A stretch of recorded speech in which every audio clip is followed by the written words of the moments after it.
Good afternoon. Welcome to the Midday Mull for Monday, the 8th of July. With McShane working our way through Matthew's Gospel, we read chapter 18.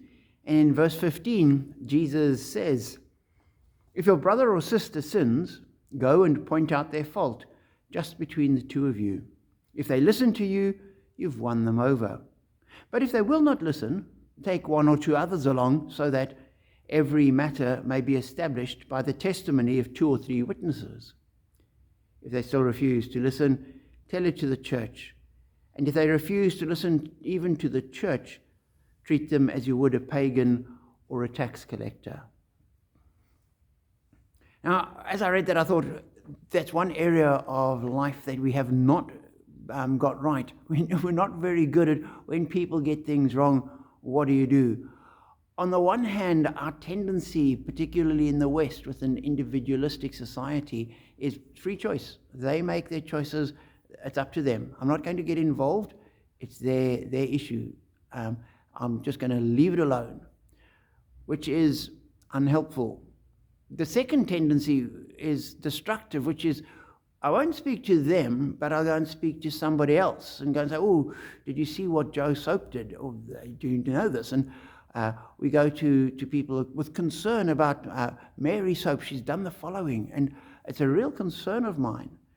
And the people might be equally concerned, and we'll discuss how poor Mary or poor Joe's going to cope and what it's like, and how we didn't expect it of them, but we don't actually speak to the person. Even worse than that is we just report it to the community. This person's done this, and therefore sort of everybody will want to avoid them.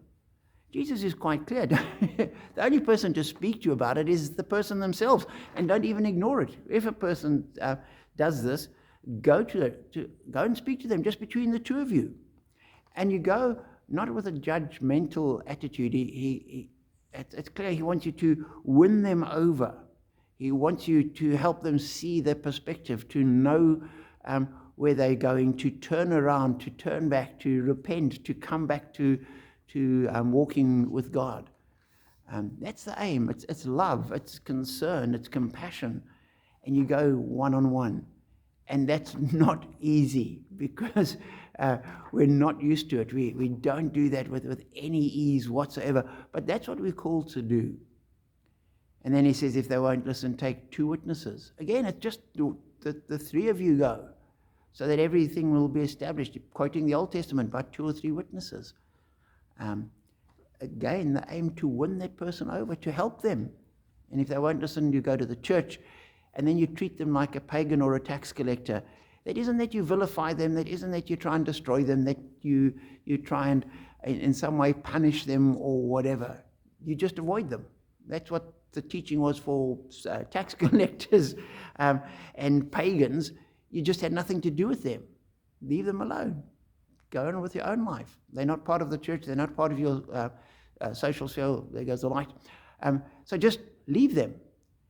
And that also is a challenge to us. So be encouraged to love people enough to speak truth.